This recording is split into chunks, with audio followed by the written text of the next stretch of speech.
প্রিয় বন্ধুরা, প্রীতি, সালাম এবং শুভেচ্ছা নেবেন। আজকে ঢাকা শহরে কোথাও শিক্ষার্থীদের দাঁড়াতে দেওয়া হবে না এমন একটা অলিখিত সিদ্ধান্ত থাকলেও একদম শেষ খবর পাওয়া পর্যন্ত শাহবাগে ব্যাপক বিক্ষুব্ধ ছাত্রছাত্রীদের সমাবেশ দেখা গেছে এবং তারা বারবার পুলিশের ব্যারিকেড ভেঙে ফেলেছে এবং সেখানে ইনুসের দালাল এনসিপির কিছু নেতা এসে ছাত্রদের নিবৃত্ত করার চেষ্টা করছে। এটি ছিল একদম সর্বশেষ, আমি রেকর্ড করার পরে খবরটা পেয়েছি। যাই হোক, রেকর্ডকৃত অংশটুকু এবার শুনুন। পরশুদিন দুপুরের এই মাইলস্টোন স্কুল অ্যান্ড কলেজের উপরে যে বিমান দুর্ঘটনাটি হলো, তারপর থেকে পরশুদিন এবং গতকাল আপনারা জানেন যে পুরো ঢাকা শহর উত্তাল ছিল। জনগণ ভীষণ ক্ষেপেছে। আমাদের দুজন উপদেষ্টা, আইন উপদেষ্টা আসিফ নজরুল এবং শিক্ষা উপদেষ্টা সিআর আবরার এবং ডাস্টবিন শফিক, তিনজনকে ৮ ঘন্টার বেশি তারা অবরুদ্ধ করে রেখেছিল। এই বিক্ষুব্ধ ছাত্রছাত্রীরা, ছাত্র জনতা রাজপথে নেমেছিল কালকে সচিবালয়ে। তারা পুরা মেইন এন্ট্রান্সের গেট টেট ভেঙে একাকার করছে। পরে তাদের উপরে গুলি, লাঠিচার্জ, কাঁদুনে গ্যাস চার্জ করা হচ্ছে এবং রাতে একজন মারা গেছে। এদিকে আজকে তৃতীয় দিনে এসে আমরা দেখছি যে গতকাল এই শোকের মধ্যেও যমুনায় ডক্টর ইউনূস ৪টি রাজনৈতিক দলের সাথে মিটিং করেছেন এবং সেই মিটিং এর যে ছবিগুলো আমরা দেখেছি সবার বেশ হাস্যোজ্জ্বল। বিশেষ করে ডক্টর ইউনূস খুব হাস্যোজ্জ্বল কিছু ছবি তুলেছেন। মানে তাকে দেখে মনেই হয়নি যে বাংলাদেশে এরকম একটা শোকের ঘটনা, দুর্ঘটনা ঘটে গেছে। যাই হোক, এই মিটিংটা কেন ডেকেছিলেন গতকাল, এটা খবর নিয়ে জেনেছি যে এই যে ২ দিন ধরে যে বিক্ষোভ হলো, এই বিক্ষোভে ভীষণ নার্ভাস হয়ে গিয়েছিলেন ডক্টর ইউনূস এবং যখনই তিনি ক্রাইসিসে পড়েন তখনই তিনি বিশেষ করে বিএনপি শরণাপন্ন হন। জামাত আর এনসিপি তো তার ঘরের ছেলে, আর সাথে ডেকেছিলেন ইসলামী শাসনতন্ত্র আন্দোলন। এই ৪টি রাজনৈতিক দলের সাথে মিটিং হয়েছে। এখানে বাম কোনো রাজনৈতিক দলকে তিনি ডাকেননি, কারণ বাম রাজনৈতিক দলগুলো এখন ছাগলের ৫ নম্বর বাচ্চা হয়েছে, তাদের ডাকলেই কি আর না ডাকলেই কি, এরকম অনেকে ঢাকা থেকে আমাকে বলেছেন। মিটিং এর শেষ সময় হেফাজতে ইসলাম যোগাযোগ করেছিল এবং তারা ক্ষোভ প্রকাশ করেছে যে তারা সরকারের জন্য এভাবে নির্লজ্জ দালালি করে, স্লোগান দেয়, মিছিল করে, কিন্তু তাদের কেন এই মিটিং এ ডাকা হলো না। এই মিটিং এ বিএনপির পক্ষ থেকে যোগ দিয়েছিলেন তাদের মহাসচিব মির্জা ফখরুল ইসলাম এবং স্থায়ী কমিটির সদস্য আমির খসরু। যমুনা থেকে বিএনপিকে অনুরোধ করা হয়েছিল মিটিং এ যেন তাদের আরেক স্থায়ী কমিটির সদস্য সালাউদ্দিন আহমেদ যেন যোগ না দেন। এটা একটা ইন্টারেস্টিং বিষয় যে যমুনা থেকে সালাউদ্দিন আহমেদকে না পাঠানোর জন্য বিএনপিকে অনুরোধ করা হয়েছে। এই মিটিং এ মাইলস্টোনের দুর্ঘটনা নিয়ে কোনো আলোচনা হয়নি বলা যায়, কিন্তু সরকার খুব নার্ভাস ছিল বোঝা যায় এবং তাই মিটিং এ তাদের কোনো ঐকমত্য কোনো বিষয় হয়নি। হ্যাঁ, তারা তাদের ধারণা যে কালকের যে স্বতঃস্ফূর্ত বিক্ষোভ হয়েছে এই মাইলস্টোন ঘটনার পরে, সেটি তারা চেষ্টা করছে এটাকে একবার ছাত্রলীগ বানাইতে, একবার এটা আওয়ামী লীগের মদতপূর্ণ বানাইতে। কিন্তু বাস্তবতা যেটা, যে এটা যে একটা ছাত্র জনতার স্বতঃস্ফূর্ত বিক্ষোভ, স্বতঃস্ফূর্ত ক্ষোভের বিস্ফোরণ, সেটা তারা দেখতে পাচ্ছে না। ক্ষমতায় থাকলে যা হয়, যে অন্ধত্ব ডেভেলপ করে, ডক্টর ইউনূস ইতিমধ্যে ভেরি ওয়েল সে এটা ডেভেলপ করে ফেলেছে। সুতরাং তার কালকে সারাদিন ভয় ছিল সে যে বোধহয় আওয়ামী লীগ আবার আসলো। মিটিং এও বলেছে যে এগুলো ছাত্রলীগ করেছে, হাসিনা তো ফিরে আসবে। এসব তার এই আতঙ্কটা বুঝেছে। যদিও পরে আবার দেখলাম মিটিং শেষে বলছে যে তারা সবাই ফ্যাসিবাদের বিপক্ষে ঐক্যবদ্ধ। এখন কে ফ্যাসিবাদ বাংলাদেশের লোকজন, এটা তো এখন তারা জানে।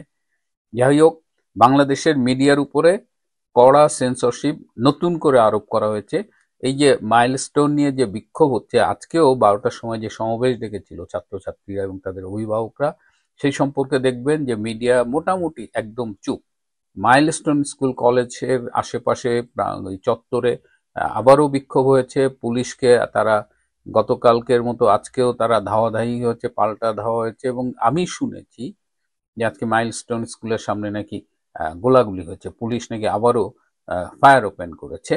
এইটা কেউ ভেরিফাই করতে পারছে না, কারণ যেটা বললাম যে মিডিয়াকে আজকে স্পেশালি মানে খুব কন্ট্রোল করা হচ্ছে যে মিডিয়া কোনো কিছু যেন বাইরে প্রচার না করে।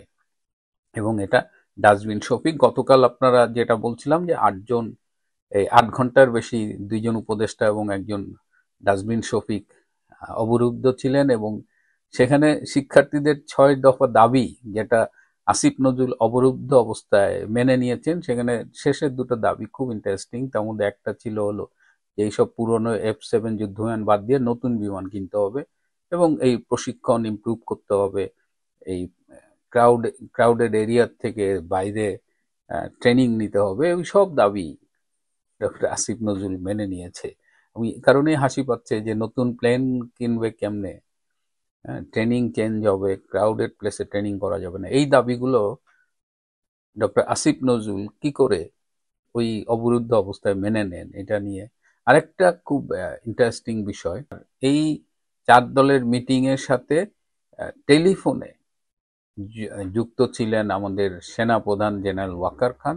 জেনারেল ওয়াকার খান বরাবরের মতো বলেছেন যে দেশের সবার জানমালের দায়িত্ব তিনি নিচ্ছেন এবং তিনি পরিস্থিতি সামাল দেবেন।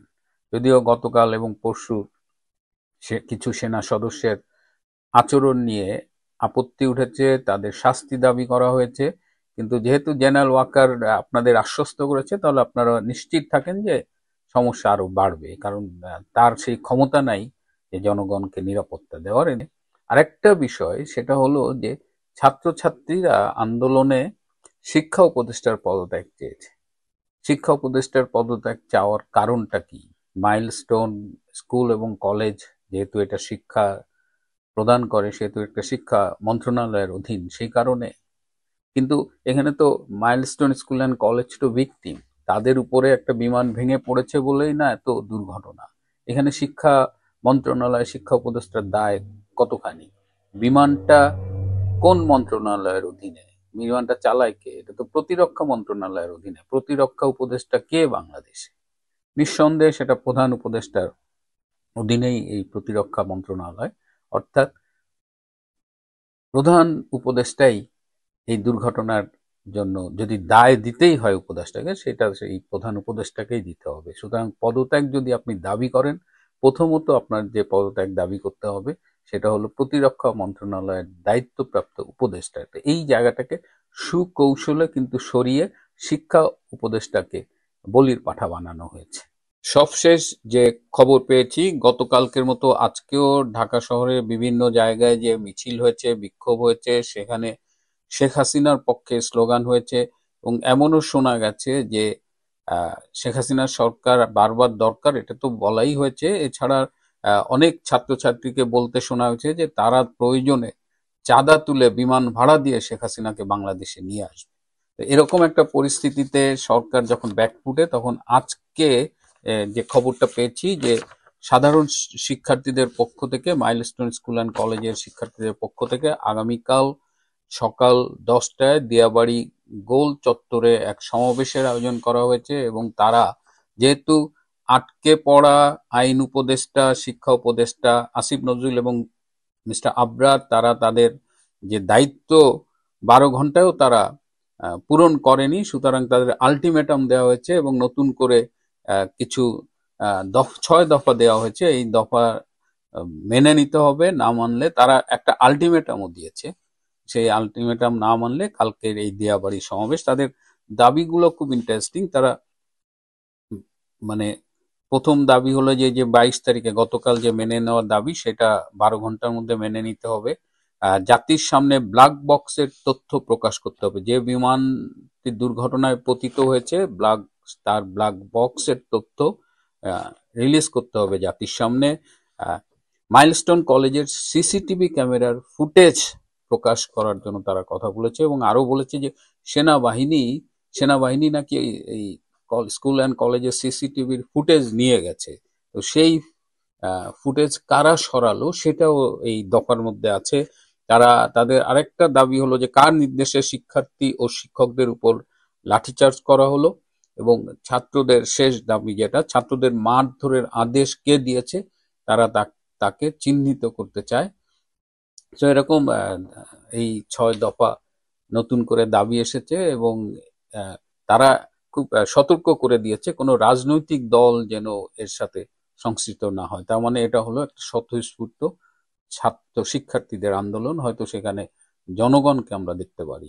এদিকে ডক্টর ইউনূসের উপরে কিন্তু তার যে মুরব্বীরা আছে, বিশেষ করে আমেরিকা, তারাও খুব ক্ষুব্ধ হয়েছে এবং গতকালের ঘটনাও তারা ক্ষোভ প্রকাশ করেছে এবং তারা বারবার বলছে যে ইউনূস কোনো কিছু ম্যানেজ করতে পারছে না।